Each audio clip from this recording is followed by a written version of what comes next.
Dear students, आज का हमारा टॉपिक है स्टेजेज ऑफ लर्निंग। सीखने के चरण क्या होते हैं और कोई भी व्यक्ति जब कुछ सीख रहा है तो वो किन चरणों से गुजरता है। आपके एजुकेशन साइकोलॉजी में और टीचिंग पेडागोजी में यह जो टॉपिक है वो बहुत सारे टॉपिक से रिलेटेड है, आपस में जुड़ते हुए हम इसको समझेंगे। देखिए, learning in case of everyone proceeds through 5 stages which are as follow. Learning 5 stages से होकर गुजरती है। देखिए, अब पहले है एक्विजिशन। एक्विजिशन को हम हिंदी में सामान्यतः बोलेंगे कोई चीज़ को ग्रहण करना। The person learns a new task.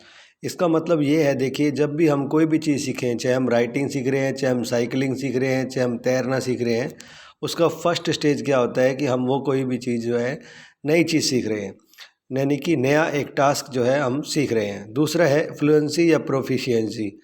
Fluency और प्रोफिशिएंसी से मतलब ये है the person learns to perform the new task to a high degree of accuracy. अगर हम कोई भी कार्य सीख रहे हैं तो उसे हम कितनी दक्षता से, कितनी कुशलता से और कितनी एक्यूरेसी से हम उस कार्य को कर पाते हैं, ये उस सीखने का दूसरा चरण होता है। उसके बाद है मेंटेनेंस। मेंटेनेंस का यहाँ पे देखिए, person is able to perform the task independently even after teaching has ended.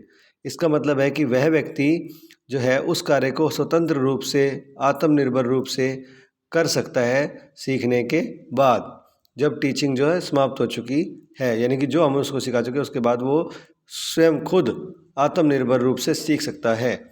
उसके बाद है generalisation. The person learns to generalise the learn skills task to other situation और environment. He is able to perform the task in situation other the ones in which he had learn them.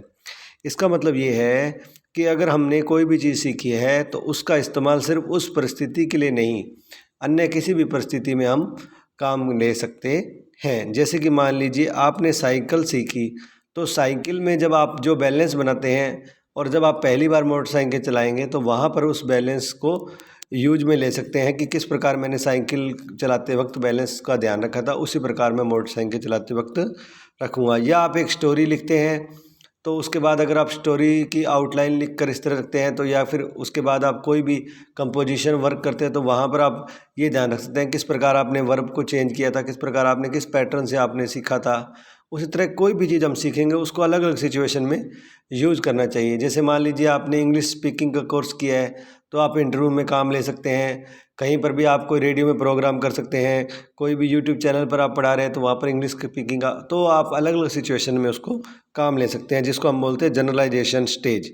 उसके बाद है adaptation. The person applies a previously learn skill in new area of application without direct instruction और guidance. यानी कि बिना किसी instruction और guidance के जो व्यक्ति है वो पहले जो उसने सिचुएशन में स्किल सीखी है उसको एक नए क्षेत्र में इस्तेमाल करे। तो ये लर्निंग के 5 स्टेजेस हैं, जिसको हम कैसे कह सकते हैं, एक्विजिशन, सेकंड है फ्लुएंसी, थर्ड है मेंटेनेंस, 4 है जनरलाइजेशन और 5 है अडेप्टेशन। तो यहाँ पर देखिए, जो 4 नंबर है इससे हम क्या सीख सकते हैं, अधिगम स्थानांतरण जिसे हम बोलते हैं कि अगर आपने एक चीज़ सीखी है तो उससे मिलती जुलती चीज़ को आप आसानी से सीख लेते हैं। यानी if you have learn the something skill like same skill you can learn easily in other situation. तो इससे आप इस तरह से जोड़ के पढ़ सकते हैं। उसके बाद फ्लुएंसी एंड प्रोफिशिएंसी का मतलब है कि किसी भी कार्य को कितनी एक्यूरेसी से हम कर पाते हैं। तो दोस्तों, ये था हमारा आज का वीडियो। अच्छा लगे तो चैनल को सब्सक्राइब जरूर करें। Thank you to all.